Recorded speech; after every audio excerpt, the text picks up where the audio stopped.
Good morning, this is Jack from Charting the Markets, and this is the pre-market webinar for the morning of Thursday, the 9th of July. My disclaimer, I do this for educational purposes only. I'm here to share my technical analysis with you. I hope you can take some of what I'm doing, learn from it and transfer it to your own charts, and I'm not here to issue trading signals. This is a video for paying subscribers at chartingthemarkets or substack.com.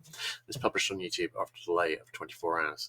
All right, great. Okay, ES, we've seen a bit of a rally. We recovered quite a lot of the initial decline yesterday on ES, so I'm wondering about a possible retest of the high. Obviously, we've got a double top broken down with the target at a retest of the recent low at 73.88, and that's not been delivering so far. In terms of NQ, which has most definitely been the weakest, this was a lower low here, but obviously cannot be the second low of a double bottom. But here we had a 60-minute buy signal brewing yesterday. That's actually fixed and made the possible near miss target overnight without actually rallying a huge distance. We've also got buy signals which fixed during the day on RTY and YM on the hourly chart. We didn't get buy signals on DAX or ESTX, both of which have fallen quite a lot.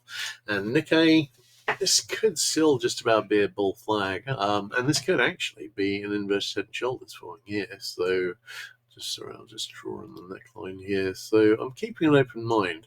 I am thinking, to be honest, this current attack of the US on Iran is unusual because normally these attacks, I was thinking of doing a post called Weekend Warriors, joking about this a few weeks ago. But of course, the pattern of these attacks has been that they get announced after the market closed on Friday, and then peace breaks out just before the market opens on Sunday. So I am wondering whether we're going to see these attacks stop on Sunday.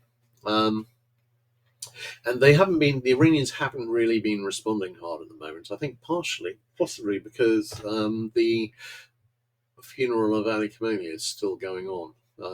So I am wondering about that because they made plenty of blood-curdling threats, but at the moment they seem to be mainly confining themselves to attacking abandoned US bases in the Gulf.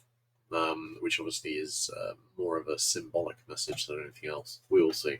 All right. Anyway, where we are on equities at the moment, ES is still back testing the daily middle band and closed significantly above it.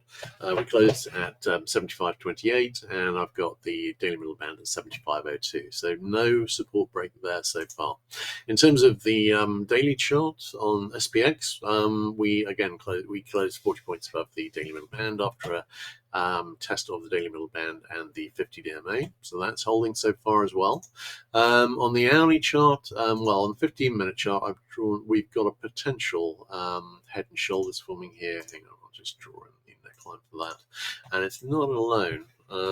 So we may be setting up for a further decline there, but honestly, I've got, I don't know, I'm going to write a post basically asking a lot of questions about this attack. But one of the things is, of course, the Pentagon's out of money.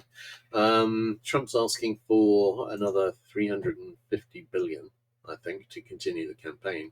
And honestly, it seems kind of a long shot whether you can get that with the current situation in terms of the majority and the rebellions in the House of Representatives. So I'm wondering how long this campaign can continue. And obviously, if the Iranians actually start acting on some of their threats, which they haven't so far, about attacking basically infrastructure and infrastructure and civilian infrastructure in US allies in the Gulf, then things could get serious pretty quickly.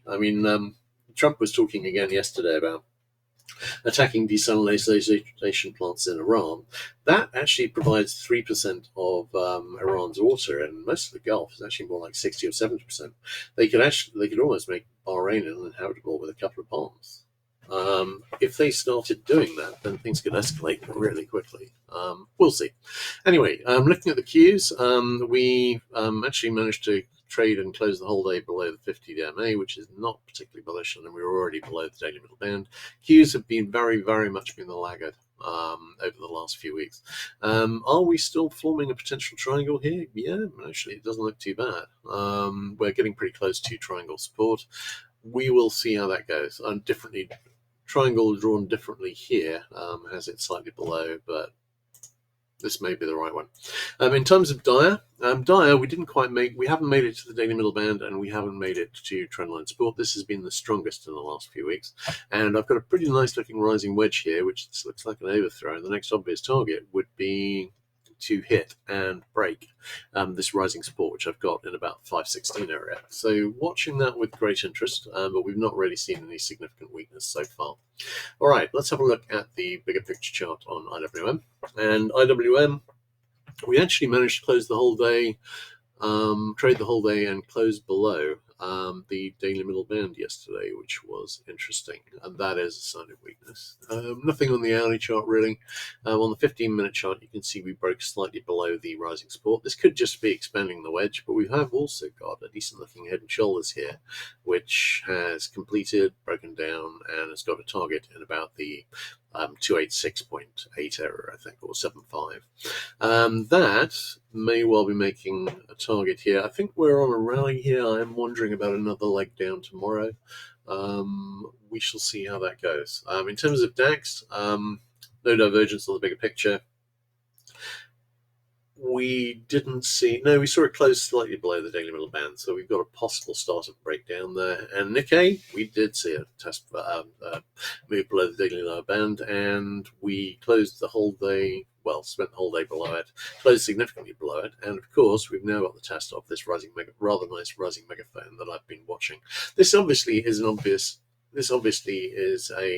area where we may well see it turn back up.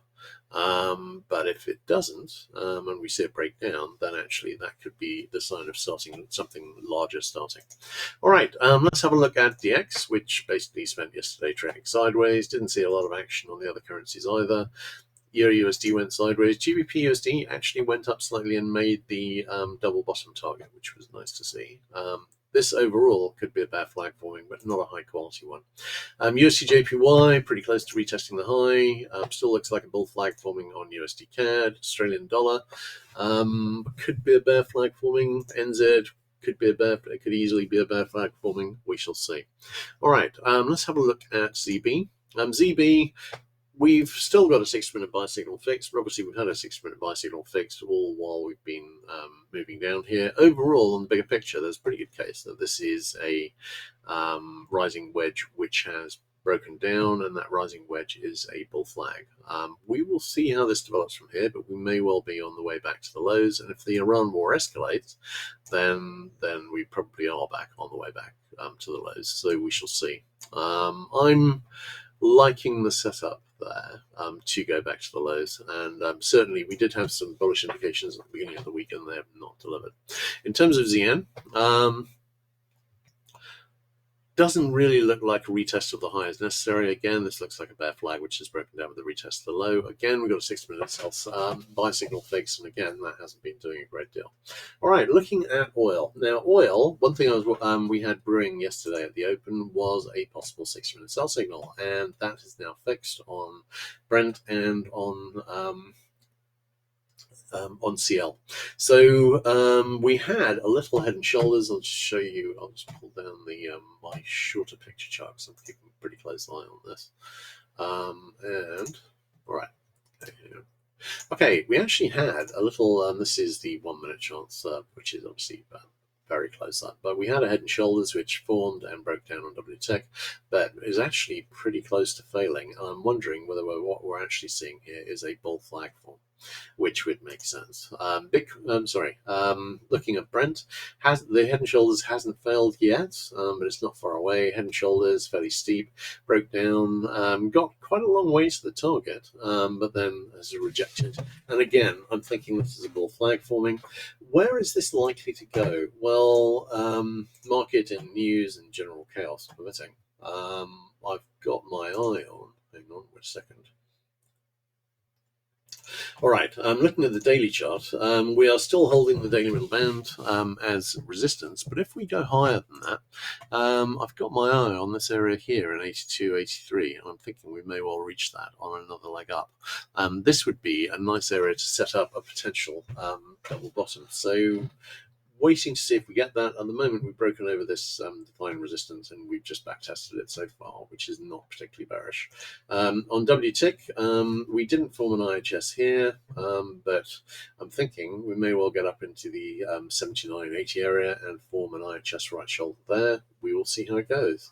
I'm still honestly, there's very few things in the world I've ever seen that are odder than the oil market over the last few weeks. But I'm going to do a post on it tomorrow. Tank bottoms are close. We are a couple of weeks away in the US. The market has been held up by basically lots of releases and the Chinese not buying because they've obviously got huge stocks.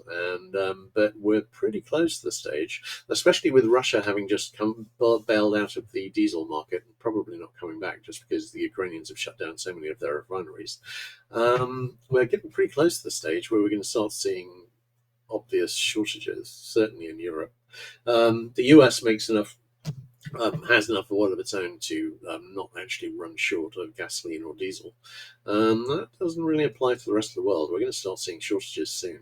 And in terms of diesel, this is what the world economy runs on. The deliveries all around the world from everywhere to everywhere are made with diesel. That could make things start looking very interesting. So we shall see how that goes. In the short term, heating oil has been seeing a nice recovery here. We broke over declining resistance there. Gas oil is getting pretty close to a possible inverted head and shoulder neckline there too. And I'm wondering about basically going a bit higher and then seeing a pullback, maybe after peace is declared on Sunday. For a few days, and then potentially setting up for a move much higher from there. In terms of natural gas, we are still kicking around underneath the 200 DMA, and nothing really of consequence has happened. If we see a sustained break over the 200 DMA, that opens the upside. If we keep failing below it, then this is likely a double top forming, ideally with another retest of 3.38 coming, and I'd be looking down next. All right, great. Let's have a look at precious metals, where, hang on, GC, we've got a 60-minute buy signal fixed, and that hasn't reached the target yet. It hasn't really moved the needle in terms of where it's going, and making me think that we might get back in the short term to the 42.35 to 42.50 range. Silver, no current divergence. Looks like it's breaking down from a bear flag. Palladium, again, may well be breaking down from a bear flag here. Platinum, double bottom has broken up here, may well be rejecting back into a retest of the low. HG, not making a lot of progress at the moment, down towards the double top target, the 5.66 area, but I'm thinking we may well be making more over the next few days. We shall see. All right, let's have a look at the other commodities. KC, very nice pullback here, no current divergence. Wondering if we've got a little level bottom here setting up a rally, but I think we might be in a sort of an extended bullish consolidation here. On SB, we got possible topping action here, short term, 60-minute sell signal fix, hasn't reached the possible near miss target. CC is still continuing up at the moment. We've still got a 60-minute sell signal brewing, and it still hasn't fixed. Lumber, this is looking less like a bear flag this morning, and I'm wondering whether we might see a direct retest of this high here in the 645 area. Looking at CT, this looks very much like a bear flag megaphone. And we will see how that develops. ZW, we've seen a sharp retracement after we were testing this double bottom resistance.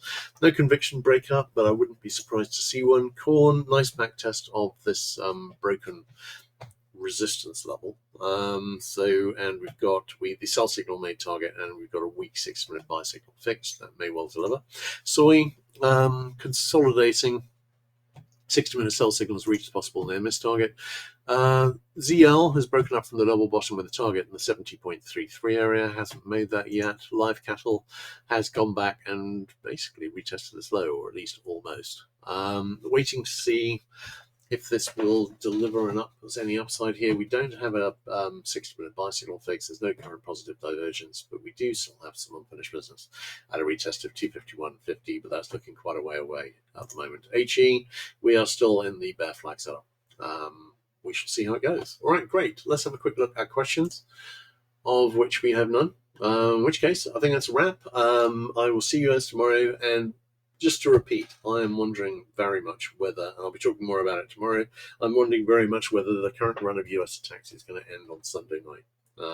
And if it does, then we might have a pretty serious rally tomorrow. I'm wondering about another possible leg down on equities tomorrow. So, no, sorry, big rally next week. We shall see how that develops. All right, great, cheers.